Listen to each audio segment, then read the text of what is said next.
चलो हम लोग रदरफोर्ड का परमाणु मॉडल पढ़ रहे थे ना।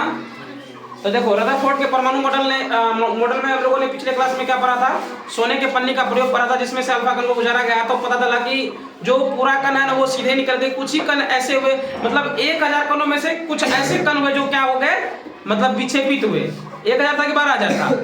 12000 कणों में से कुछ ही एक कण थे जो क्या हुए, विक्षेपित हुए।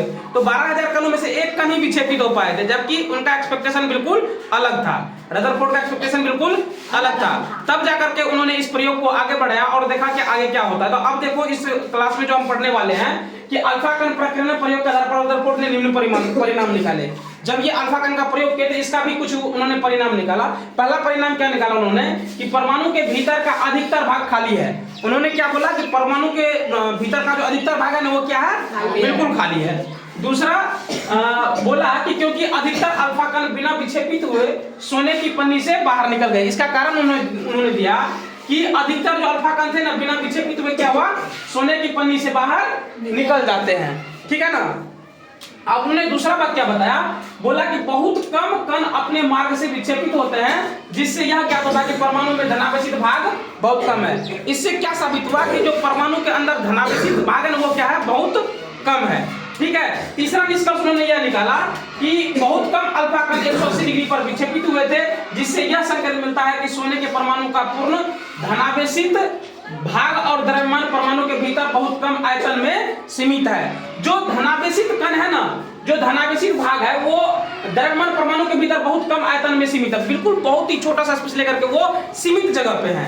ठीक है। ये कौन बता रहे हैं, रदरफोर्ड बता रहे हैं, मतलब अल्फा कण के प्रकीर्णन के पश्चात के बाद बता रहे हैं। ठीक है ना। उन्होंने उसको इस प्रयोग में क्या क्या मिला है ना। उसके बाद चौथा पॉइंट में ये बोला कि प्राप्त आंकड़ों के आधार पर उन्होंने यह निष्कर्ष निकाला कि नाभिक की त्रिज्या परमाणु की त्रिज्या से 10 के पावर 5 गुना छोटी है। जो नाभिक की त्रिज्या है ना वो परमाणु की त्रिज्या से कितनी छोटी है, 10 के पावर 5 गुना। ये तुम ध्यान रखना, पूछा जाएगा क्वेश्चन कि परमाणु की त्रिज्या से नाभिक की त्रिज्या कितनी छोटी है, तो 10 के पावर 5 गुना छोटी है। बात याद रहेगा ना।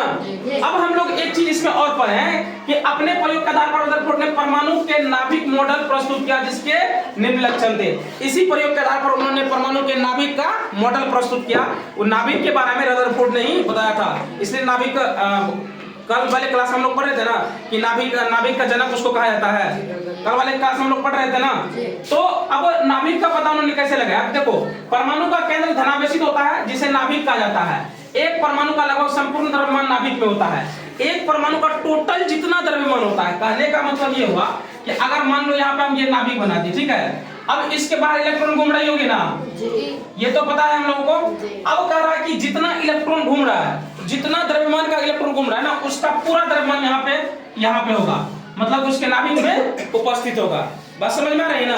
तो इसलिए कह रहा है कि परमाणु का लगभग संपूर्ण द्रव्यमान क्या होता है, नाभिक में उपस्थित होता है। ठीक है ना। दूसरे बारे में इन्होंने बोला कि इलेक्ट्रॉन नाभिक के चारों ओर वर्तुलाकार मार्ग में चक्कर लगाते हैं। तो नाभिक के चारों ओर कौन चक्कर लगाते हैं, इलेक्ट्रॉन चक्कर लगाते हैं। ये बात किसने बोला था, रदरफोर्ड ने बोला था। बात समझ में आया ना। अब चक्कर लगाते ये तो बता दिया। उसके बाद बोला कि नाभिक का आकार परमाणु के आकार की तुलना में काफी कम होता है। जो नाभिक का आकार होता है वो परमाणु के आकार से काफी कम होता है, क्योंकि परमाणु का ही तो भाग हम लोग पढ़ रहे हैं ना। हम लोग ये भी पढ़ लिए थे कि इलेक्ट्रॉन और प्रोटॉन मिलकर के परमाणु का निर्माण करते हैं, पढ़े थे ना। जबकि हम लोग ये पढ़े थे पहले कि अणु से छोटा क्या है, परमाणु। अब परमाणु का भी अगर पूछेगा तो परमाणु किस किस से मिलकर बना है, इलेक्ट्रॉन और प्रोटॉन से मिलकर के बना है। अब तो कोई दिक्कत नहीं होगी, छोटा बड़ा के बारे में पूछा बता सकते हो ना। ठीक है। इससे हालांकि इससे पहले पिछले वाले क्वेश्चन में अगर तुम लोग जाकर के शॉर्ट्स देखोगे, छोटा वाला वीडियो देखोगे कल डाले हैं, उसका अगर क्वेश्चन का आंसर पता होगा तो जवाब जरूर देना। ठीक है। अगला था हमारा रदरफोर्ड के परमाणु मॉडल की कमियां। अब देखो इसके बाद बोर का मॉडल आया, तो बोर कुछ तो इसकी में कमी देखा होगा ना। तो उसकी कमियां क्या क्या थी उन्होंने बताया था कि वर्तुलाकार मार्ग में चक्रण करते हुए इलेक्ट्रॉन का अस्थायी हो पाना संभव नहीं होता है। मतलब अगर ये बिल्कुल चक्कर लगा रहे थे, इसका अस्थायी होना संभव है क्या, बिल्कुल नहीं है। दूसरा बात उन्होंने बोला कि कोई भी आवेशित कण गोलाकार कक्ष में त्वरित होगा और त्वरण के दौरान आवेशित कणों से ऊर्जा का विकिरण होगा। इससे क्या होगा, ऊर्जा का विकिरण होगा, जो पॉसिबल नहीं है। उसके बाद बोला कि इस प्रकार अस्थायी कक्ष में घूमता हुआ इलेक्ट्रॉन अपनी ऊर्जा विकृत करेगा और नाभिक से टकरा जाएगा। अब ये बोलता है कि अगर इस प्रकार से वो घूमता रहेगा इलेक्ट्रॉन तो क्या होगा, कभी ऊर्जा विकृत करेगा और नाभिक से टकरा जाएगा। ठीक है, अगर ऐसा होता तो परमाणु आखिर अस्थिर होता। मतलब अगर कह रहा है कि अगर वो इलेक्ट्रॉन घूमते रहता तो इस प्रकार से हम ये समझ लेते कि परमाणु क्या है, वो अस्थिर है, स्थिर नहीं है ना। जबकि हम जानते हैं कि परमाणु क्या होते हैं, अस्थायी होते हैं। जबकि हमको थ्योरी में यही बताया जा रहा है कि परमाणु क्या होते हैं, अस्थायी होते हैं। लेकिन जो रदरफोर्ड ने बताया कि इलेक्ट्रॉन घूम रहे हैं, तो इससे ये साबित हो गया कि परमाणु अस्थिर होता है, जबकि ऐसा है नहीं। अब देखो इनके कमी को देखते हुए तब आया बोर का परमाणुिक। ठीक है, तब किसका मॉडल आया, बोर का परमाणुिक मॉडल। इसको हम लोग अगले क्लास में कवर करेंगे। बोर का परमाणु मॉडल क्या था, बोर का परमाणु मॉडल किस प्रकार से काम करता है और परमाणु के बारे में इसके क्या विचार थे, इसके बारे में हम लोग अगले क्लास में समझने की कोशिश करेंगे। और यहाँ पर तुम्हारा रदरफोर्ड का ये मॉडल खत्म हो चुका है। ठीक है, इसको 2 पार्ट में हम कवर किए हैं। पिछला पार्ट कल किए थे और आज ये दूसरा पार्ट है इसका। ठीक है, आज के लिए इतना ही।